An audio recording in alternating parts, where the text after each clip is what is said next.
Chapter 15. The Gorgon's Head. It was a heavy, massive building, that chateau of Monsieur the Marquis, with a large stone courtyard before it, and two stone sweeps of staircase meeting in a stone terrace before the principal door. A stony business altogether, with heavy stone balustrades, and stone urns, and stone flowers, and stone faces of men, and stone heads of lions, in all directions, as if the Gorgon's Head had surveyed it, when it was finished, 2 centuries ago. Up the broad flight of shallow steps, Monsieur the Marquis, flambeau preceded, went from his carriage, sufficiently disturbing the darkness to elicit loud remonstrance from an owl in the roof of the great pile of stable building away among the trees. All else was so quiet that the flambeau carried up the steps, and the other flambeau held at the great door, burnt as if they were in a close room of state, instead of being in the open night air. Other sound than the owl's voice there was none, save the falling of a fountain into its stone basin, for it was one of those dark nights that hold their breath by the hour together, and then heave a long low sigh, and hold their breath again. The great door clanged behind him, and Monsieur the Marquis crossed a hall grim with certain old boar spears, swords, and knives of the chase, grimmer with certain heavy riding rods and riding whips, of which many a peasant, gone to his benefactor death, had felt the weight when his lord was angry. Avoiding the larger rooms, which were dark and made fast for the night, Monsieur the Marquis, with his flambeau-bearer going on before, went up the staircase to a door in a corridor. This, thrown open, admitted him to his own private apartment of 3 rooms, his bedchamber and 2 others. High vaulted rooms with cool, uncarpeted floors, great dogs upon the hearths for the burning of wood in winter time, and all luxuries befitting the state of a marquis in a luxurious age and country. The fashion of the last Louis but one, of the line that was never to break, the 14th Louis, was conspicuous in their rich furniture, but it was diversified by many objects that were illustrations of old pages in the history of France. A supper table was laid for 2, in the third of the rooms, a round room, in one of the chateau's 4 extinguisher-topped towers. A small lofty room, with its window wide open and the wooden jalousie blinds closed, so that the dark night only showed in slight horizontal lines of black, alternating with their broad lines of stone color. "My nephew," said the Marquis, glancing at the supper preparation. "They said he was not arrived." Nor was he, but he had been expected with Monseigneur. "Ah, it is not probable he will arrive tonight. Nevertheless, leave the table as it is. I shall be ready in a quarter of an hour." In a quarter of an hour Monseigneur was ready, and sat down alone to his sumptuous and choice supper. His chair was opposite to the window, and he had taken his soup, and was raising his glass of Bordeaux to his lips, when he put it down. "What is that?" he calmly asked, looking with attention at the horizontal lines of black and stone color. "Monseigneur?" "That. Outside the blinds." "Open the blinds." It was done. "Well?" "Monseigneur, it is nothing. The trees and the night are all that are here." The servant who spoke had thrown the blinds wide, had looked out into the vacant darkness, and stood with that blank behind him, looking round for instructions. "Good," said the imperturbable master. "Close them again." That was done too, and the Marquis went on with his supper. He was halfway through it, when he again stopped with his glass in his hand, hearing the sound of wheels. It came on briskly, and came up to the front of the chateau. "Ask who has arrived." It was the nephew of Monseigneur. He had been some few leagues behind Monseigneur early in the afternoon. He had diminished the distance rapidly, but not so rapidly as to come up with Monseigneur on the road. He had heard of Monseigneur at the posting-houses as being before him. He was to be told, said Monseigneur, that supper awaited him then and there, and that he was prayed to come to it. In a little while he came. He had been known in England as Charles Darnay. Monseigneur received him in a courtly manner, but they did not shake hands. "You left Paris yesterday, sir?" he said to Monseigneur, as he took his seat at table. "Yesterday." "And you?" "I come direct." "From London?" "Yes." "You have been a long time coming," said the Marquis, with a smile. "On the contrary, I come direct." "Pardon me, I mean, not a long time on the journey, a long time intending the journey." "I have been detained by—" The nephew stopped a moment in his answer.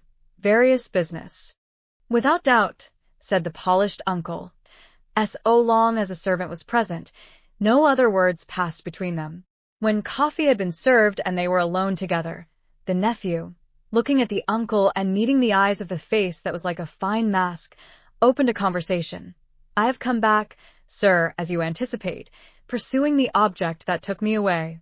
It carried me into great and unexpected peril, but it is a sacred object, and if it had carried me to death, I hope it would have sustained me. Not to death, said the uncle.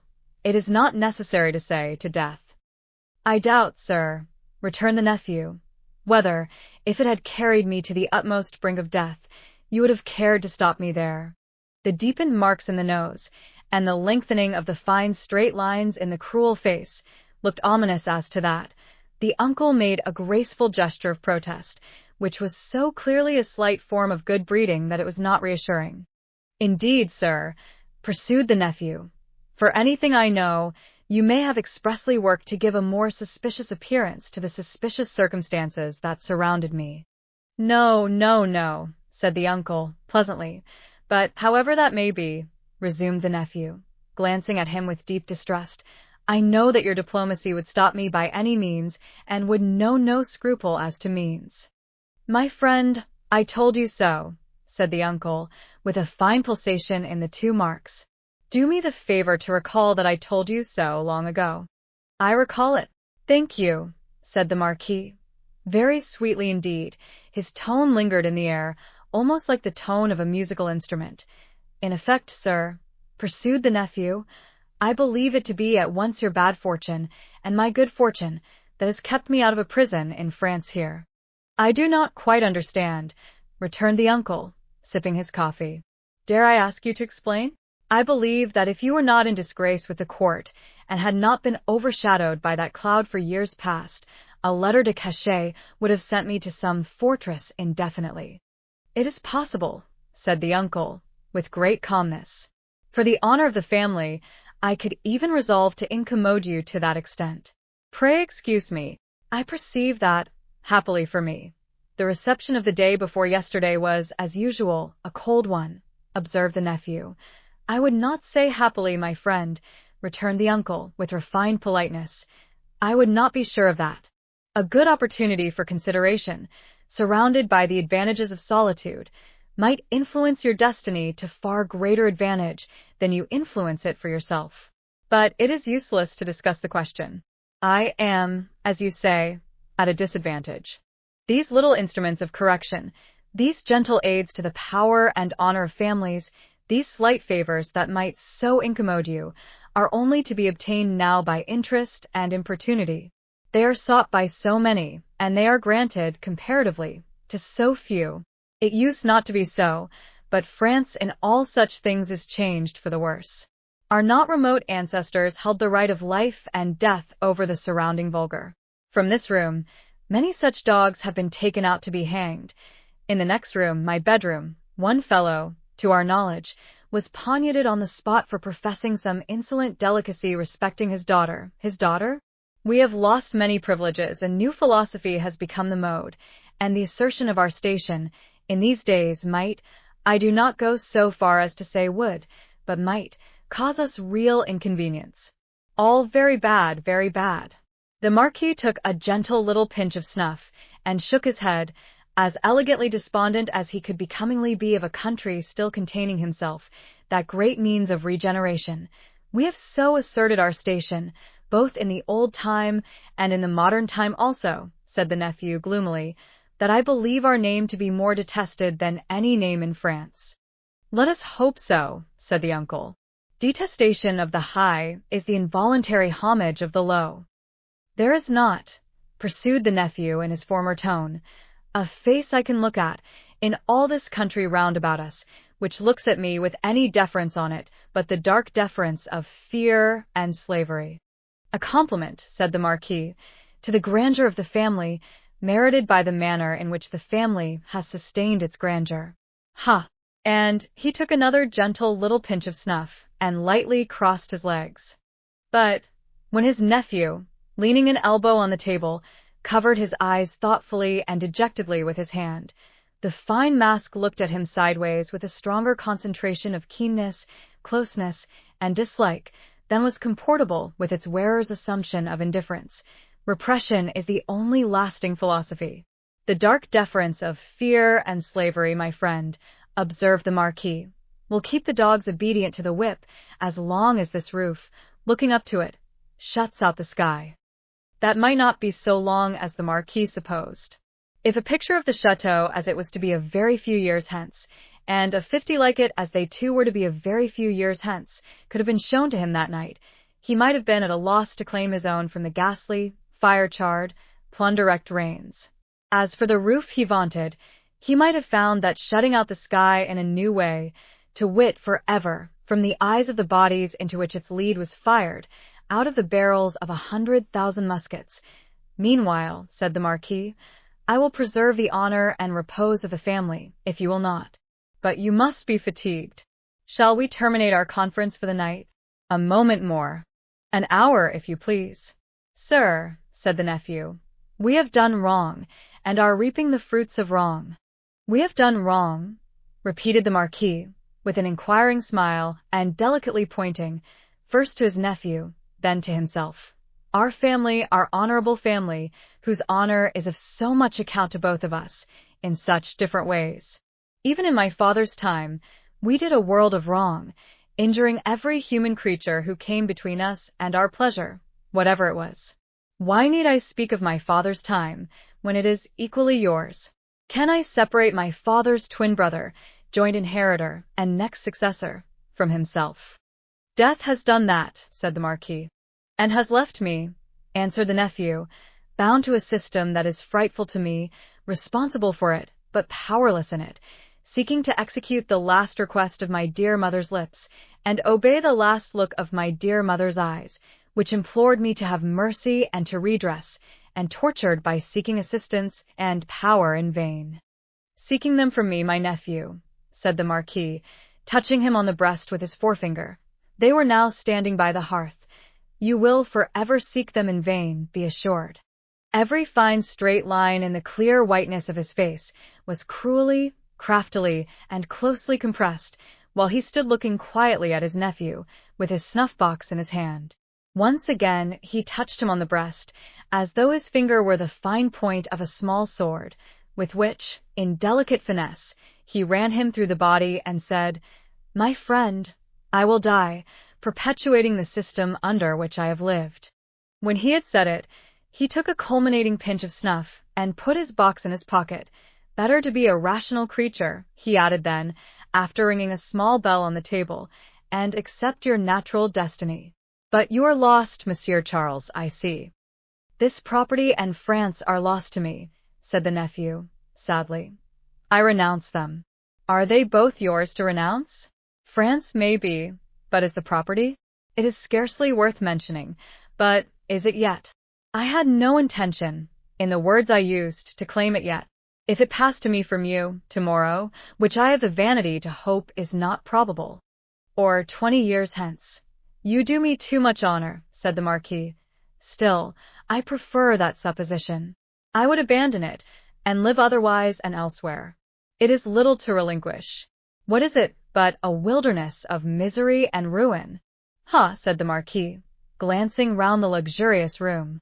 To the eye it is fair enough here, but seen in its integrity, under the sky, and by the daylight, it is a crumbling tower of waste, mismanagement, extortion, debt, mortgage, oppression, hunger, nakedness, and suffering. Ha, said the Marquis again in a well-satisfied manner. If it ever becomes mine, it shall be put into some hands better qualified to free it slowly, if such a thing is possible, from the weight that drags it down, so that the miserable people who cannot leave it, and who have been long wrung to the last point of endurance, may, in another generation, suffer less. But it is not for me. There is a curse on it and on all this land. And you, said the uncle, forgive my curiosity. Do you, under your new philosophy, graciously intend to live? I must do, to live, what others of my countrymen, even with nobility at their backs, may have to do some day, work. In England, for example? Yes. The family honor, sir, is safe from me in this country. The family name can suffer from me in no other, for I bear it in no other." The ringing of the bell had caused the adjoining bedchamber to be lighted. It now shone brightly through the door of communication. The Marquis looked that way and listened for the retreating step of his valet. "England is very attractive to you, seeing how indifferently you have prospered there," he observed then, turning his calm face to his nephew with a smile. "I have already said that for my prospering there, I am sensible I may be indebted to you, sir.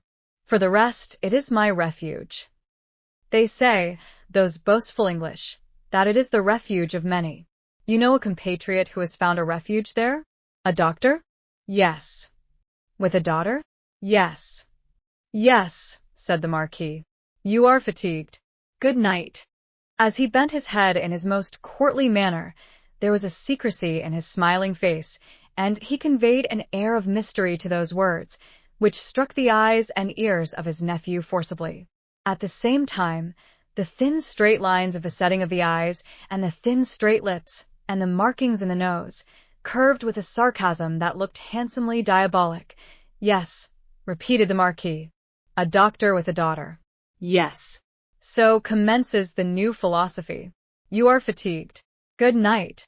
It would have been of as much avail to interrogate any stone face outside the chateau as to interrogate that face of his. The nephew looked at him, in vain, in passing on to the door. "Good night," said the uncle. "I look to the pleasure of seeing you again in the morning.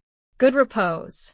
Light monsieur my nephew to his chamber there, and burn monsieur my nephew in his bed, if you will," he added to himself, before he rang his little bell again, and summoned his valet to his own bedroom. The valet come and gone, Monsieur the Marquis walked to and fro in his loose chamber robe, to prepare himself gently for sleep, that hot still night. Rustling about the room, his softly slippered feet making no noise on the floor, he moved like a refined tiger, looked like some enchanted marquis of the impenitently wicked sort, in story, whose periodical change into tiger form was either just going off, or just coming on.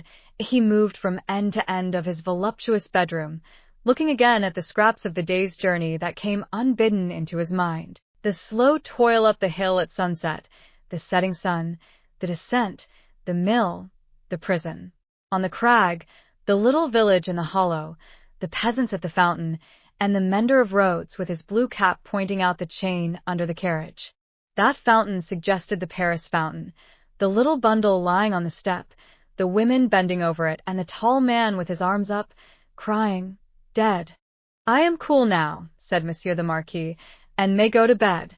So, leaving only one light burning on the large hearth, he let his thin gauze curtains fall around him, and heard the night break its silence with a long sigh as he composed himself to sleep. The stone faces on the outer walls stared blindly at the black night for 3 heavy hours. For 3 heavy hours, the horses in the stables rattled at their racks, the dogs barked, and the owl made a noise with very little resemblance in it to the noise conventionally assigned to the owl by men poets. But it is the obstinate custom of such creatures hardly ever to say what is set down for them. For 3 heavy hours, the stone faces of the chateau, lion and human, stared blindly at the night. Dead darkness lay on all the landscape. Dead darkness added its own hush to the hushing dust on all the roads. The burial place had got to the pass that its little heaps of poor grass were undistinguishable from one another. The figure on the cross might have come down, for anything that could be seen of it. In the village, taxers and taxed were fast asleep, dreaming, perhaps, of banquets, as the starved usually do, and of ease and rest, as the driven slave and the yoked ox may. Its lean inhabitants slept soundly, and were fed and freed. The fountain in the village flowed unseen and unheard, and the fountain at the chateau dropped unseen and unheard, both melting away, like the minutes that were falling from the spring of time, through 3 dark hours. Then the gray water of both began to be ghostly in the light, and the eyes of the stone faces of the chateau were opened, lighter and lighter, until at last the sun touched the tops of the still trees, and poured its radiance over the hill. In the glow, the water of the chateau fountain seemed to turn to blood, and the stone faces crimsoned. The carol of the birds was loud and high, and, On the weather-beaten sill of the great window of the bedchamber of Monsieur the Marquis, one little bird sang its sweetest song with all its might. At this, the nearest stone face seemed to stare amazed, and, with open mouth and dropped under jaw, looked awe-stricken. Now, the sun was full up, and movement began in the village. Casement windows opened, crazy doors were unbarred, and people came forth shivering, chilled, as yet, by the new sweet air. Then began the rarely lightened toil of the day among the village population. Some to the fountain, some to the fields, men and women here to dig and delve, men and women there to see to the poor livestock and lead the bony cows out to such pasture as could be found by the roadside. In the church and at the cross, a kneeling figure or two, attendant on the latter prayers, the led cow, trying for breakfast among the weeds at its foot. The chateau awoke later, as became its quality, but awoke gradually and surely. First, the lonely boar spears and knives of the chase had been reddened as of old, then had gleamed trenchant in the morning sunshine.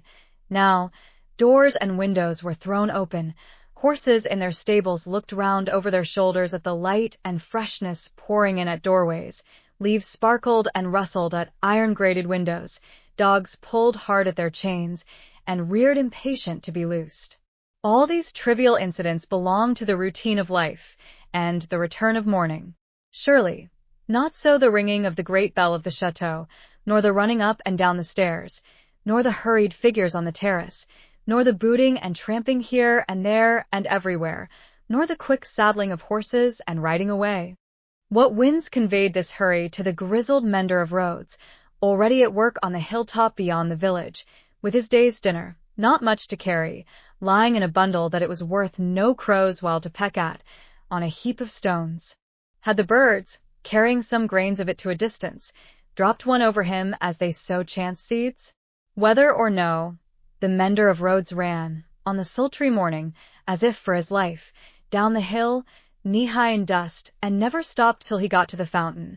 All the people of the village were at the fountain, standing about in their depressed manner, and whispering low, but showing no other emotions than grim curiosity and surprise. The led cows, hastily brought in and tethered to anything that would hold them, were looking stupidly on, or lying down chewing the cud of nothing particularly repaying their trouble, which they had picked up in their interrupted saunter. Some of the people of the chateau, and some of those of the posting-house, and all the taxing authorities, were armed more or less, and were crowded on the other side of the little street in a purposeless way that was highly fraught with nothing. Already, the mender of roads had penetrated into the midst of a group of 50 particular friends, and was smiting himself in the breast with his blue cap. What did all this portend, and what portended the swift hoisting up of Monsieur Gabelle behind a servant on horseback, and the conveying away of the said Gabelle, double-laden though the horse was, at a gallop, like a new version of the German ballad of Leonora? It portended that there was one stone face too many up at the chateau. The Gorgon had surveyed the building again in the night, and had added the one stone face wanting, the stone face for which it had waited through about 200 years. It lay back on the pillow of Monsieur the Marquis. It was like a fine mask, suddenly startled, made angry and petrified. Driven home into the heart of the stone figure attached to it was a knife. Round its hilt was a frill of paper, on which was scrawled, "Drive him fast to his tomb." This from Jacques.